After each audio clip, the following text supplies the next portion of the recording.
The Honorable the Chief Justice, distinguished ladies and gentlemen, I take this opportunity to welcome you to the judiciary.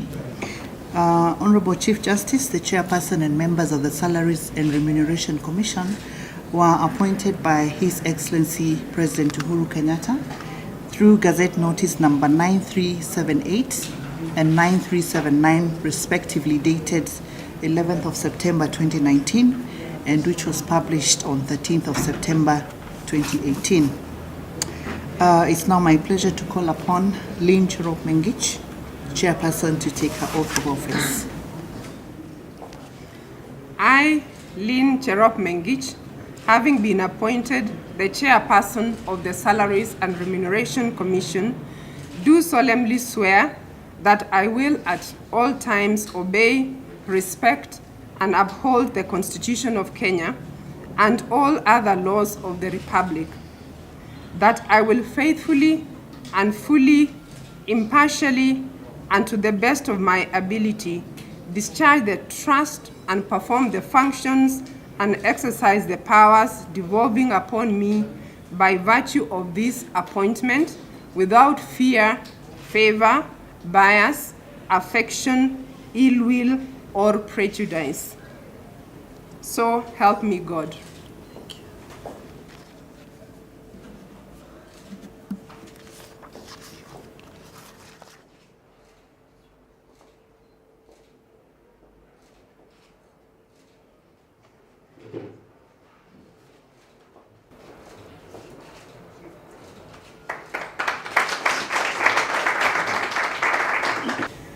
On behalf of my fellow commissioners of the Salaries and Remuneration Commission, I wish to thank His Excellency, the President, Uhuru Kenyatta, for appointing us as members of this commission and the trust that He's bestowed upon us. I also want to thank you, Honorable Chief Justice, and the judiciary team who are here with us. In taking the oath of office today, we recognize the responsibility we carry as a constitutional commission.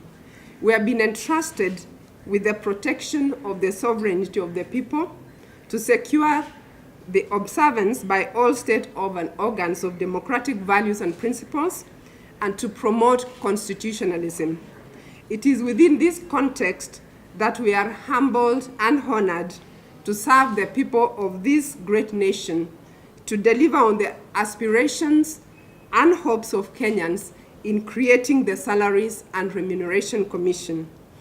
In order to meet Kenyans' expectations, the previous commission implemented several strategies such as job evaluation and job grading, salary structures, harmonization and rationalization of remuneration and benefits, introduction of a 4-year collective bargaining review cycle, and giving advice on remuneration and benefits to all public service institutions. I take this opportunity to thank the previous commission and the Secretariat for the tremendous work done during their tenure. They have set a platform upon which we will build upon. We recognize the journey to meet Kenyans' hopes and aspirations of SRC. The internationally accepted Public Service Compensation Bill as a share of GDP in developing countries is a maximum of 7%, while Kenya is about 9.3%. The wage bill, as a percentage of revenue, has been coming down from 54.1% in 2015-2016 to 51.8% by the end of 2016-2017 financial year. This is against the international standard of 35% wage bill to nominal GDP. Indeed, improved efficiency and effectiveness in service delivery will translate to public sector productivity and improved GDP. GDP growth rate will result to improving the wage bill sustainability ratios on condition that the wage bill will remain constant after full implementation of the new salary structures. The Commission will collaborate with other stakeholders to drive labor productivity measures and performance management as a catalyst for performance-based compensation within the public service.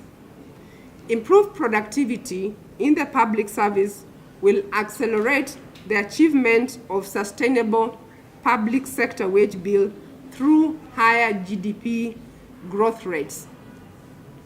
Full implementation of the job evaluation and grading structure is expected to result in a reduction in the public service compensation bill. The Commission will continue to guide full implementation alongside other reforms as appropriate. Wage bill is also about numbers. Implementation of the capacity assessment and rationalization of the public service is a key enabler in addressing this issue. SRC will play its part along with the relevant institutions who are driving this agenda. Our second priority is to recognize productivity and performance. Productivity and performance management contribute to enhanced service delivery, which in turn contributes to GDP growth, as already stated above. We shall forge close working relationship with stakeholders to continuously improve productivity of the public sector and thus allow private sector investment, which is the engine of the economic growth, to prosper. Thirdly, is the need to ensure that public service is able to attract and retain the skills required to execute their functions. Without the right skills, efficiency and effectiveness of service delivery will be compromised. But at the same time, higher wages may lead to unsustainable wage bill. The Commission will therefore balance between decisions on wages that are fiscally sustainable and safeguard attraction and retention of the right skills.